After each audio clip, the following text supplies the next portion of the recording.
Level 1, the candidate. You're 19 years old. You're standing on the concrete parade ground they call the Grinder at 4:45 a.m. The Pacific Ocean is 58 degrees. The sand is wet. Your boots are already soaked through. You signed the SEAL Challenge contract 6 weeks ago. You crushed the physical screening test. You thought you were ready. You are not ready. There are 187 candidates in BUDS, the 6-month selection course that turns sailors into SEALs. In 6 weeks, more than half of them will walk up to the brass bell, ring it 3 times, and go home. Your instructor is 5'10", 185 pounds, and he looks like he's made out of wire and anger. You can see the trident pin on his chest, the eagle, the anchor, the pistol, the trident. You want that pin more than you've ever wanted anything in your life. He tells you that you don't deserve it. You run 4 miles in boots, then you do 200 push-ups in the sand, then you get in the ocean. You stay in for 45 minutes. Your hands stop working, your jaw locks, everything hurts. The bell is 15 feet away. You can see it from the water.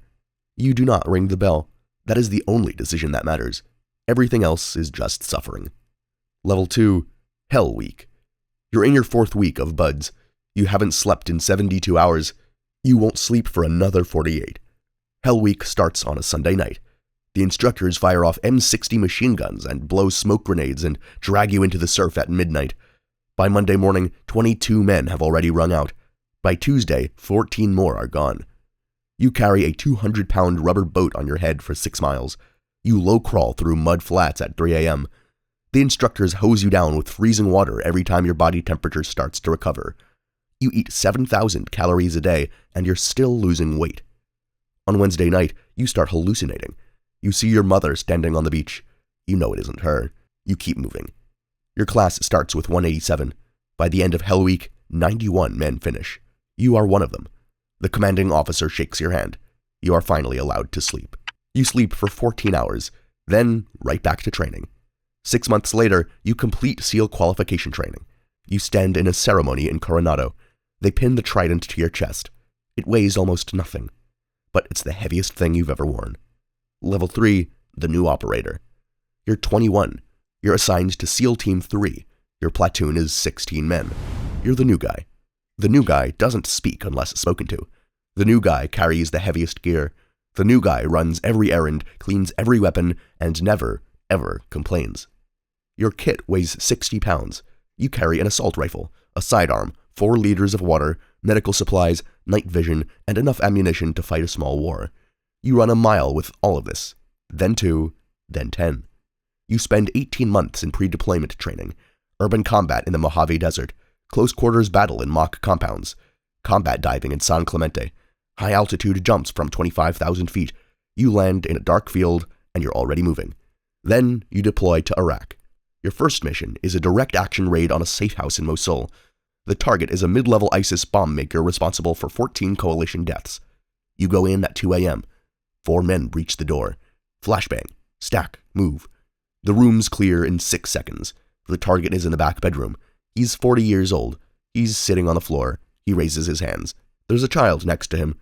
A boy, maybe 7. He's not moving. He's not hurt. He's just frozen, staring at you. You stare back for 1 second. 1 second that will take years to understand. And then your training takes over. You cuff your target, hood him, move him to the extraction point. Helicopters are in the air in 9 minutes. On the flight back, you can't remember the target's face, but you remember the boy's. You don't tell anyone that either. You add it to the list of things you have to carry. You do not ring the bell. You never will. That's who you are now. Level 4, the operator. You're 26. You've done 3 combat deployments. Afghanistan, Syria, the Strait of Hormuz. You've been in 40 direct action raids. You've taken fire 11 times. You pulled a teammate out of a burning vehicle. His name was Rodriguez.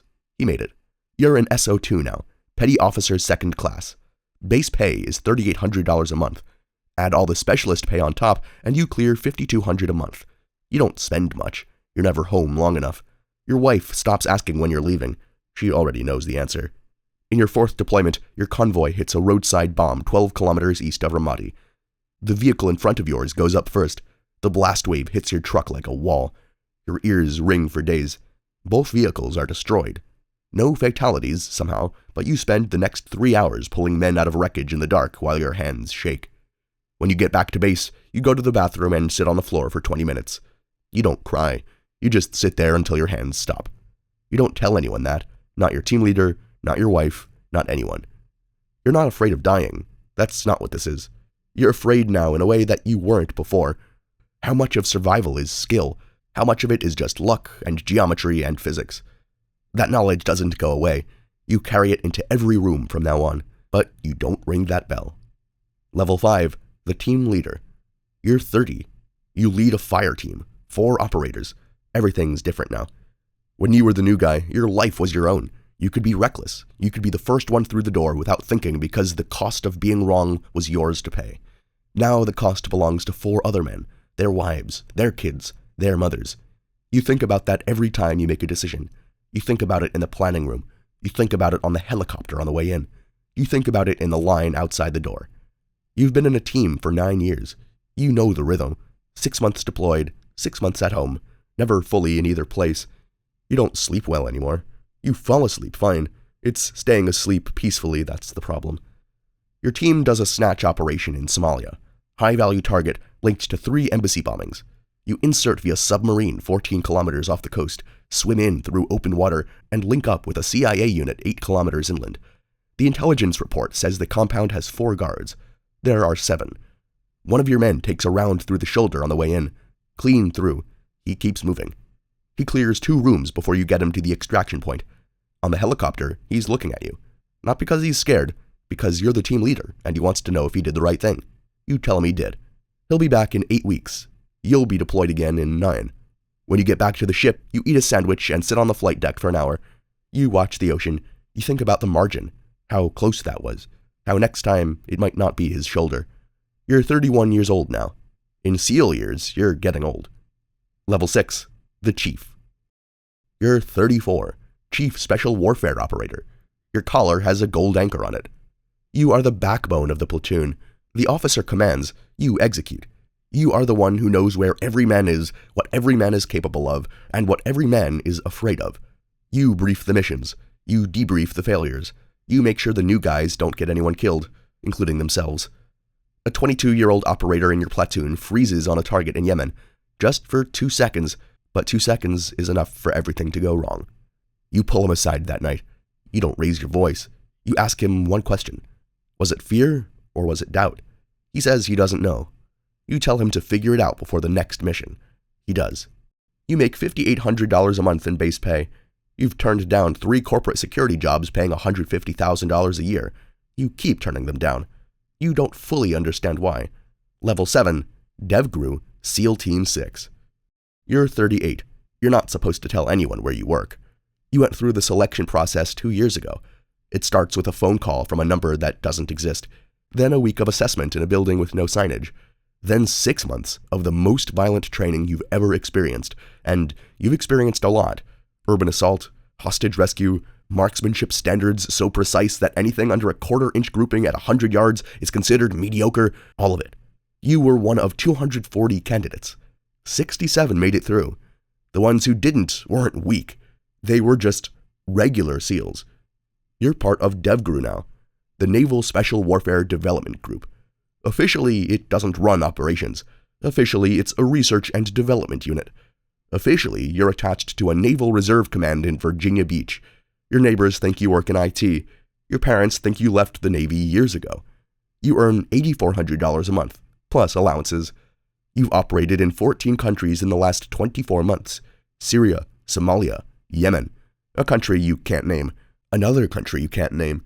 The missions don't appear in any briefing that reaches any press. The files, when they're closed, go somewhere that has no public address. On a Tuesday night in October, your team drops into a compound from a helicopter in northwest Pakistan. The intelligence took 11 months to develop. The target is high value. You've rehearsed this layout 200 times in a replica compound built in North Carolina. You know the hallways, you know the rooms, you know the likely location of every person inside. You hit the ground and you're already moving. 3rd room, room at the end. The door opens before you reach it. A man stepping out, not expecting you. You are 0.4 seconds faster than his understanding of the situation. You act, he drops. You step over him and clear the room. There is no chaos. That's the thing people never understand. At this level, there's no chaos. There's only the plan and then the adjustments to the plan. and your body executing all of it before you've consciously decided to. The debrief takes 11 hours. No one will ever know your name. The bell is 15 feet from every decision you make. You have never touched it. You never will. Level 8, the Master Chief. You're 46. You are a Master Chief Special Warfare Operator. You are one of 24 men in the entire US Navy to hold this rating. The trident on your chest is the same pin they put on you 27 years ago. But you are the Command Master Chief now. You don't kick down doors anymore. You walk the passageways of a Naval Special Warfare Command building, and everyone there knows your name. Young operators straighten up when they see you, not because of fear, because of what you represent. You've done 11 combat deployments. You've been in over 200 direct action raids. You've watched men die. You've written letters to their families. You've folded flags at funerals and handed them to wives who already knew what the knock on the door meant before you said a word. Your body is quietly falling apart. Left knee, right shoulder, a ringing in your left ear that started in Fallujah and never stopped. But this is your life now, and you would do it all again. But you will never ring that bell. Level 9, the Admiral. You're 54 now. You're a Rear Admiral. You wear 2 stars. You command Naval Special Warfare Command, all SEAL teams, all Special Warfare Combatant Craft crewmen, all training pipelines. Over 9,000 personnel. An annual operating budget that is classified. You brief the Security of Defense. You brief the National Security Council. Sometimes you brief the President. You have more power than you ever imagined you would when you were standing on the grinder at 19 years old. Last month, you flew to Coronado. You stood on the grinder at 4:45 in the morning. The Pacific was freezing. The sand was wet. There was a class of candidates in the surf. 200 of them. You watched closely. You recognized something in their faces. Not courage exactly. Something quieter. Determination? There was one kid. He was shaking, but he kept going. He didn't ring the bell. And that's the only decision that matters. He already knew. You could see it in his face. You saw yourself in him, just like someone once saw themselves in you, and the cycle continues.